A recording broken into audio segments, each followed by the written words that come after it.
Kapoor family ने राज कपूर की film से राजेश खन्ना को क्यों निकलवाया? राज कपूर ने लता मंगेशकर को हीरोइन बनाने का ऑफर क्यों दे डाला? हेमा मालिनी ने राज कपूर की फिल्म में काम क्यों नहीं किया? ऋषि कपूर और रणधीर कपूर ने राजेश खन्ना का विरोध क्यों किया था? राज कपूर ने राजेश खन्ना का रोल किसे दिया? इन सभी सवालों के जवाब आज हम आपको देंगे अपने इस पोस्ट के जरिए। मुंबई में महालक्ष्मी के फेमस स्टूडियो में एक रात राज कपूर अपनी फिल्म का एक गाना रिकॉर्ड कर रहे थे। शंकर जयकिशन के संगीत निर्देशन में लता मंगेशकर माइक्रोफोन पर गा रही थी। रिकॉर्डिंग सुबह 4 बजे खत्म हुई। राज कपूर ने बढ़िया अदरक वाली चाय बनाने का ऑर्डर दिया। लता जी स्टूडियो से बाहर निकलकर लॉन में एक पेड़ के चबूतरे पर बैठ गईं। सुबह की ठंडी ठंडी बयार बह रही थी। रिकॉर्डिंग रूम का दरवाजा खोलकर राज कपूर अपने संगीतकारों के साथ बैठे थे और चाय का इंतजार कर रहे थे। तभी राज कपूर को मीरा के भजन सुनाई दिए। लता जी चबूतरे पर बैठी भैरवी राग में मीरा को गा रही थी। राज कपूर को दूर से आती लता जी की आवाज ऐसी लगी मानो दूर किसी मंदिर में घंटी बज रही हो। उनके कदम अनायास ही लता जी की तरफ बढ़ गए।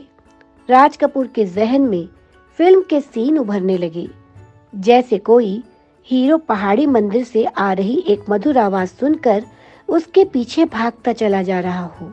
नायक देखता है कि एक साधारण सी दिखने वाली लड़की इतना मधुर भजन गा रही है। राज कपूर ने उसी वक्त लता जी से कहा कि तुम्हारी मधुर आवाज में भजन सुनकर मुझे एक फिल्म का आइडिया आया है। तुम मेरी फिल्म में नायिका का रोल करोगी? लता जी ने हंसते हुए पूछा, आइडिया क्या है? राज कपूर ने कहा कि एक साधारण शक्ल सूरत वाली लड़की की असाधारण आवाज की कहानी होगी ये।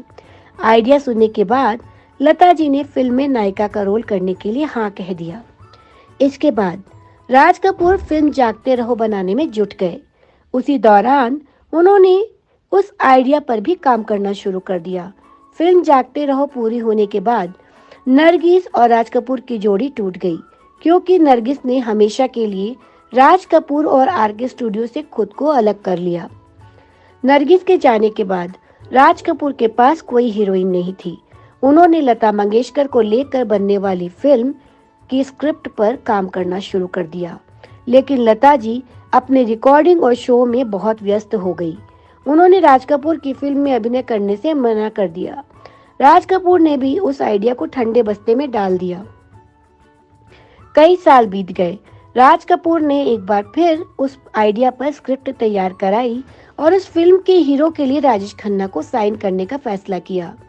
यह 70 के दशक की बात है, जब अमिताभ बच्चन के स्टारडम का सूरज चमक रहा था और राजेश खन्ना की फिल्में लगातार फ्लॉप हो रही थी। फ्लॉप की वजह कोई गलत कहानियों का चुनाव नहीं था, बल्कि राजेश खन्ना की रोमांटिक छवि पर अमिताभ बच्चन का एंग्री यंग मैन का किरदार भारी पड़ रहा था। प्रेम कहानी की जगह लोगों को अमिताभ बच्चन का एक्शन पसंद आ रहा था। दूसरी वजह ये थी कि स्टारडम ने राजेश खन्ना को इतना जिद्दी और अभिमानी बना दिया था कि वह प्रोड्यूसरों को सालों साल इंतजार कराने लगे। अपने को एक्टर्स के साथ भी उनका व्यवहार सही नहीं रहता था। बड़े बड़े प्रोड्यूसर्स अब उनसे कन्नी काटने लगे थे। फ्लॉप हो रही फिल्मों के बीच राज कपूर का ऑफर राजेश खन्ना के लिए तपती धूप में बारिश बनकर आया था। आरके बैनर की फिल्म में काम करना प्रतिष्ठा की बात होती थी। राजेश खन्ना को लगा कि यह फिल्म उनके गिरते करियर के लिए मजबूत सहारा बन सकती है, इसलिए उन्होंने तुरंत हाँ कर दी। उस फिल्म की हीरोइन के लिए हेमा मालिनी को सिलेक्ट किया गया। जब राज कपूर ने अपने परिवार को ब्रेकफास्ट टेबल पर यह खबर सुनाई कि उनकी अगली फिल्म राजेश खन्ना कर रहे हैं, तो ऋषि और रणधीर कपूर ने तुरंत ही उस पर ऐतराज जता दिया। रणधीर को इस बात का गुस्सा था कि राजेश खन्ना अपने सेट पर राज कपूर का मजाक उड़ाते थे, उनको नकली चार्ली चैपलिन कहा करते थे। ऋषि कपूर की नाराजगी ये थी कि फिल्म बॉबी की हिट होते ही काका उनकी हीरोइन डिम्पल को ले उड़े और फिल्म इंडस्ट्री से दूर कर दिया। उनकी परेशानी ये थी कि उस समय ऋषि कपूर की हम उम्र कोई हीरोइन इंडस्ट्री में थी ही नहीं जिसके साथ उनकी जोड़ी बन सके। उस वक्त की सारी हीरोइनें ऋषि कपूर से उम्र में बड़ी थी। ऋषि कपूर ने एक बार कहा भी था कि मालूम नहीं क्यों उस दौरान इंडस्ट्री में काफी लोग काका से नाराज रहते थे। शम्मी कपूर ने भी काका का विरोध किया। वजह ये थी कि शक्ति सामंत की कश्मीर की कली और एन इवनिंग इन पेरिस जैसी फिल्में करने वाले शम्मी कपूर को राजेश खन्ना ने जबरदस्त चुनौती दी थी और शक्ति सामंत की अगली फिल्म में आराधना, कटी पतंग और अमर प्रेम राजेश खन्ना ने अपनी झोली में कर ली थी। इस तरह राज कपूर को छोड़कर कपूर परिवार के सारे अभिनेता राजेश खन्ना से खफा हो गए। वे राजकुमार पर दबाव डालने लगे कि राजेश खन्ना को अपनी फिल्म से बाहर का रास्ता दिखाइए। राज कपूर दुविधा में पड़ गए। उन्होंने अपनी मजबूरी बताई कि यह रोल शम्मी नहीं कर सकता क्योंकि उसने अपना वजन बढ़ा लिया है। ऋषि अभी उस रोल के लिए छोटा है। डब्बू यानी रणधीर उस रोल में फिट नहीं होता। बचे शशि कपूर, तो उनके लिए राज साहब ने कहा कि शशि के पास डेट नहीं है।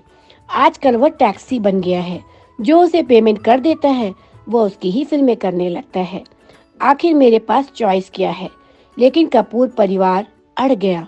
उन सब ने राज साहब से कहा कि हम कोई रास्ता निकाल लेंगे, पर आप पहले काका को फिल्म से बाहर का रास्ता दिखाइए। और इस तरह पूरा कपूर परिवार इस बात पर अड़ गया कि राज कपूर राजेश खन्ना को बाहर का रास्ता दिखाए फिल्म से। पशुपेश में फंसे राज कपूर को मजबूरी में यह कठोर फैसला लेना पड़ा और राजेश खन्ना की जगह उस फिल्म में शशि कपूर को कास्ट किया गया। उस फिल्म का नाम है सत्यम शिवम सुंदरम। सत्यम है स्वयं से संबंध, शिवम है कल्याण, मूल्य यानी समाज से संबंध, सुंदरम है प्रकृति से संबंध। इसी दर्शन पर फिल्म की कहानी बुनी जाती है। जब हेमा मालिनी को पूरी स्क्रिप्ट सुनाई गई तो उन्होंने फिल्म में अर्धनग्न शॉट देने पर ऐतराज किया, लेकिन वह राज कपूर को सीधे सीधे ना नहीं बोल पाई। आरके स्टूडियो से बार बार कॉल जाने के बाद भी हेमा जब बिजी होने का बहाना करती रही तो राज कपूर समझ गए कि हेमा यह रोल नहीं करना चाहती। उसके बाद दूसरी हीरोइन की तलाश शुरू हुई। राज कपूर कुछ साल पहले देवानंद की फिल्म इश्क इश्क इश्क की पार्टी में गए थे। वहां देव साहब ने अपनी फिल्म की नई हीरोइन से परिचय कराया। राज कपूर ने उस नई लड़की के हुस्न की काफी तारीफ की थी। हेमा मालिनी ने जब सत्यम शिवम सुंदरम में काम करने से मना कर दिया तब राज कपूर को उस लड़की की याद आई। वह लड़की सफेद साड़ी में ऑडिशन देने आरके स्टूडियो पहुंची। राज कपूर को उसका ऑडिशन पसंद आ गया। वह लड़की थी जीनत अमान। उसके बाद जीनत अमान को रूपा के रोल के लिए साइन किया गया। अपने जमाने की यह बोल्ड फिल्म सत्यम शिवम सुंदरम 22 मार्च 1978 को रिलीज हुई और जबरदस्त ढंग से कामयाब भी हुई। आज भी हर पर्व त्योहार पर गांव से लेकर शहरों तक इसका गीत जसोमती मैया से बोले नंदलाला खूब बजता है। राजेश खन्ना ताउम्र इस बात के लिए अफसोस जाहिर करते रहे कि कामयाबी में अगर उनके पैर जमीन पर रहे होते तो एक अच्छी फिल्म उनके हाथ से नहीं निकलती। तो बॉलीवुड में आज के लिए इतना ही। हम फिर मिलेंगे बॉलीवुड में किसी अन्य दिलचस्प किस्से को लेकर। तब तक के लिए नमस्कार।